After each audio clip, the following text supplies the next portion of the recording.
당신은 오늘 몇 마디나 말했습니까? 그리고 그 중에서 하지 않았어야 할 말은 몇 개입니까? 당신이 오늘 한 말 중에 분명 하지 않았어야 할 말이 있습니다. 그리고 그 말이 당신의 관계를 조금씩 망치고 있습니다. 정약용은 말년에 이렇게 말했습니다. 나는 말을 줄인 날부터 인생이 달라졌다. 정약용이 평생 버린 또 하나의 습관. 그것은 당신도 매일 반복하고 있는 바로 그 습관입니다. 오늘 이 이야기를 끝까지 들으시면 당신은 깨닫게 될 겁니다. 왜 당신의 말이 힘을 잃는지, 왜 당신의 관계가 자꾸 흔들리는지, 그리고 어떻게 그것을 바꿀 수 있는지. 자, 시작하겠습니다. 젊은 시절 정약용은 논쟁을 즐기는 사람이었습니다. 그는 똑똑했습니다. 조선 최고의 학자들과 토론을 해도 졌습니다. 누구와 토론을 해도 이겼고 틀린 말을 들으면 바로 잡았고 말다툼에서는 반드시 이기려 했습니다. 그는 승리하는 쾌감을 좋아했습니다. 내가 옳았어. 내 말이 맞았잖아. 봐, 내가 그랬잖아. 그는 자신의 똑똑함을 증명하고 싶었습니다. 그래서 더 많이 말했고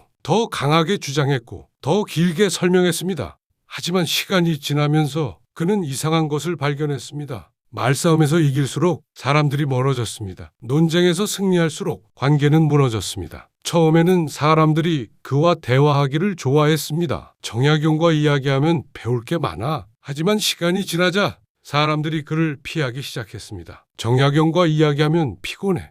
무엇이 달라진 걸까요? 정약용은 여전히 똑똑했습니다. 정약용은 여전히 옳았습니다. 하지만 사람들은 떠났습니다. 그리고 어느 날 그는 일기에 이렇게 남깁니다. 말이 많을수록 남의 말이 들리지 않았다. 말을 이기면 사람을 잃었도다. 이 문장은 정약용의 인생을 바꿨습니다. 그는 그날 밤 자신의 하루를 돌아봤습니다. 오늘 나는 몇 번이나 누군가를 이기려 했는가? 오늘 나는 몇 번이나 내가 옳다고 증명하려 했는가? 오늘 나는 몇 번이나 상대의 말을 끝까지 들었는가? 그리고 그는 깨달았습니다. 자신은 대화를 한 게 아니라 논쟁을 한 것이었습니다. 자신은 소통을 한 게 아니라 설득을 한 것이었습니다. 자신은 듣는 게 아니라 반박할 거리를 찾고 있었습니다. 정약용은 그날 이후 자신의 습관을 완전히 끊었습니다. 감정으로 말하는 버릇, 침묵을 지키지 못하는 버릇, 이기려고 하는 버릇. 정약용이 깨달은 것은 간단했습니다. 말을 이기는 것과 사람을 얻는 것은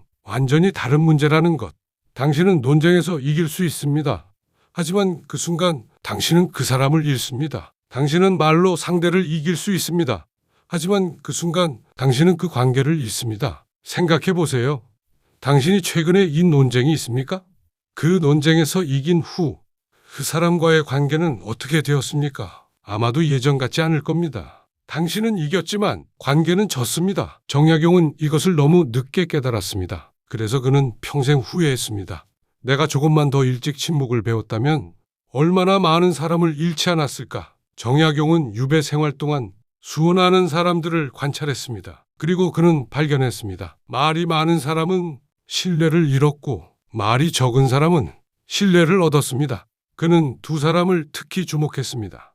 한 사람은 지식이 많았습니다. 무슨 주제든 말할 수 있었고 어떤 질문에도 답할 수 있었고 항상 자신의 의견을 밝혔습니다. 하지만 시간이 지나자 사람들이 그를 피했습니다. 저 사람과 이야기하면 내 말은 못하고 저 사람 말만 듣게 돼. 다른 한 사람은 말이 적었습니다. 질문을 받아도 짧게 답했고 자신의 의견보다 상대의 말을 더 많이 들었고 꼭 필요한 말만 했습니다. 시간이 지나자 사람들이 그를 찾았습니다. 저 사람과 이야기하면 내 말을 진짜 들어줘. 왜 그럴까요? 말이 많으면 실수가 많아집니다. 말이 많으면 불필요한 말이 섞입니다. 말이 많으면 감정적인 말이 튀어나옵니다. 그리고 그 한마디가 신뢰를 무너뜨립니다. 정약용은 이렇게 기록했습니다. 말 많은 이는 가볍게 여겨지고 말 적은 이는 무겁게 여겨진다. 생각해 보세요. 당신 주변에서 가장 신뢰받는 사람은 누구입니까? 그 사람은 아마도 말이 적은 사람일 겁니다. 꼭 필요한 말만 하고 듣는 시간이 더 긴 사람, 감정적으로 말하지 않는 사람. 반대로 가장 가벼운 사람은 누구입니까? 그 사람은 아마도 말이 많은 사람일 겁니다. 이것저것 다 말하고 감정적으로 말하고 불필요한 말까지 섞는 사람. 말이 많은 사람과 대화하면 피곤합니다. 내 말은 못하고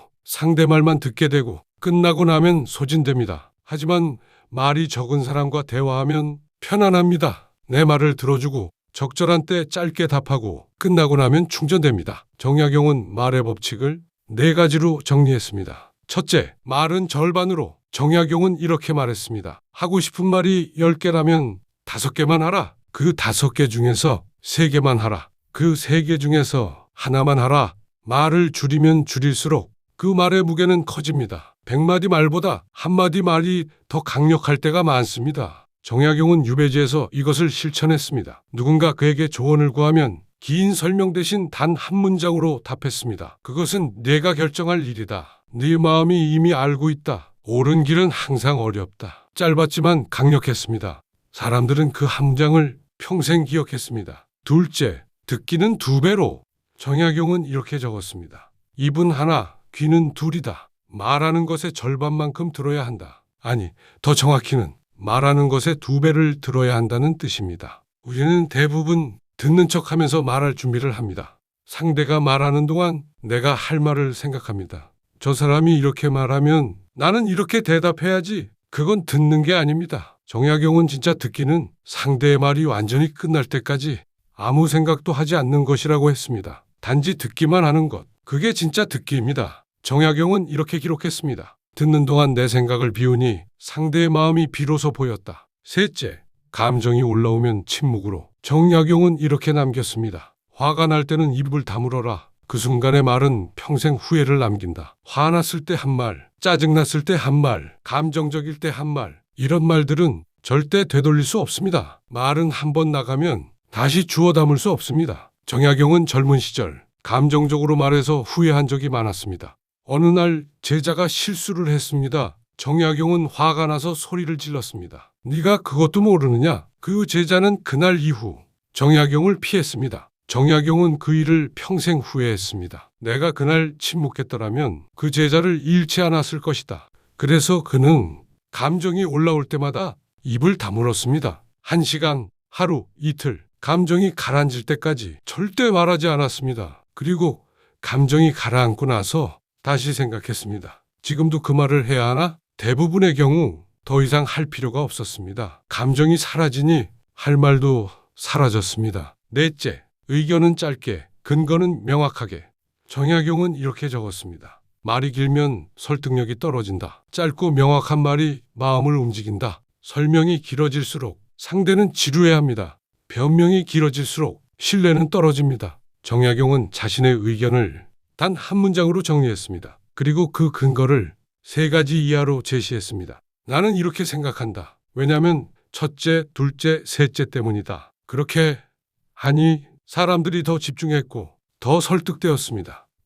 긴 설명보다 짧은 핵심이 더 강력했습니다. 정약용에게 침묵은 단순한 무언이 아니었습니다. 침묵은 자신을 지키는 갑옷이었습니다. 그는 이렇게 말했습니다. 침묵은 나를 지켜주는 값싼 갑옷이다. 생각해 보세요. 당신이 후회하는 말은 무엇입니까? 아마도 대부분 하지 말았어야 할 말일 겁니다. 감정적으로 내뱉은 말, 불필요하게 한 말, 설명하다가 더 꼬인 말. 만약 그 순간 침묵했다면 후회하지 않았을 겁니다. 침묵은 비겁함이 아닙니다. 침묵은 지혜입니다. 침묵은 나를 지키고 관계를 지키고 신뢰를 지킵니다. 정약용은 이렇게 기록했습니다. 말하지 않아서 후회한 적은 드물지만 말해서 후회한 적은 수없이 많다. 우리가 관계에서 흔들리는 이유는 말이 부족해서가 아닙니다. 대부분 말이 넘쳐서 흔들립니다. 불필요한 말 한마디가 신뢰를 깎고 감정적인 말 한마디가 관계를 해치고 설명하려는 말 한마디가 오해를 만듭니다. 정약용은 말했습니다. 말을 아끼는 이는 깊어지고 말을 흘리는 이는 가벼워진다. 당신은 어떤 사람이 되고 싶습니까? 깊은 사람입니까? 가벼운 사람입니까? 말 많은 사람으로 기억되고 싶습니까? 무게 있는 사람으로 기억되고 싶습니까? 정약용은 말년에 거의 말을 하지 않았습니다. 사람들이 물어봐도 짧게 답했습니다. 논쟁이 일어나도 끝까지 침묵했습니다. 그러자 놀라운 일이 일어났습니다. 사람들이 그의 말을 더 귀담아 듣기 시작했습니다. 그가 한마디만 해도 모두가 조용히 들었습니다. 왜 그럴까요? 말이 적었기 때문입니다. 말이 적으니 그 말의 가치가 올라갔습니다. 정약용은 이렇게 기록했습니다. 말을 줄인 뒤로 내 말이 비로소 무게를 가졌다. 그리고 그는 또 이렇게 적었습니다. 말이 적으니 실수도 적어졌고 실수가 적으니 신뢰가 쌓였고 신뢰가 쌓이니 사람들이 모였다. 당신도 할 수 있습니다. 오늘부터 말을 절반으로 줄여보세요. 하려던 말 10개 중에 5개만 하세요. 그 5개 중에 3개만 하세요. 그 3개 중에 하나만 하세요. 감정이 올라올 때는 입을 다무세요. 1시간만, 하루만, 이틀만 침묵하세요. 그리고 지켜보세요. 당신의 관계가 어떻게 달라지는지, 당신의 말이 어떻게 무게를 갖는지, 당신의 신뢰가 어떻게 쌓이는지. 정약용은 이렇게 말했습니다. 침묵을 배우는 데는 평생이 걸렸지만 침묵의 효과는 하루 만에 나타났다. 당신도 오늘부터 시작할 수 있습니다. 말을 줄이는 것, 듣기를 늘리는 것, 침묵을 배우는 것. 이 3가지만 실천해도 당신의 삶은 완전히 달라질 겁니다. 정약용이 버린 습관은 말의 낭비였습니다. 그는 말을 줄였고 듣기를 늘렸고 침묵을 배웠습니다. 그리고 그의 삶은 완전히 달라졌습니다. 사람들이 그를 존경했고 그의 말에 귀 기울였고 그의 침묵을 존중했습니다. 18년의 유배 생활 동안 정약용은 수많은 사람을 만났습니다. 그리고 그는 깨달았습니다. 말이 많은 사람은 외로웠고 말이 적은 사람은 많은 이들에게 둘러싸여 있었습니다. 역설적이지 않습니까? 말을 많이 하는 사람이 더 외롭고 말을 적게 하는 사람이 더 많은 사람과 함께 있습니다. 정약용의 마지막 문장입니다. 침묵은 나를 지켜주는 값싼 갑옷이다. 당신이 오늘 줄이는 그 말 하나가 당신의 내일을 바꿀 것입니다. 말을 절반으로 줄이세요. 그러면 당신의 신뢰는 2배로 커질 것입니다. 당신의 말은 2배로 무거워질 것입니다. 당신의 관계는 2배로 깊어질 것입니다. 말을 줄이는 것, 그것이 정약용이 평생에 걸쳐 배운 가장 값진 지혜였습니다. 이 이야기가 당신에게 작은 깨달음이 되었다면 더 많은 사람들이 이 지혜를 만날 수 있도록 함께 해주시기 바랍니다. 정약용의 지혜는 500년 전 것이 아닙니다. 오늘 이 순간을 사는 당신을 위한 것입니다. 당신의 침묵은 오늘부터 시작됩니다.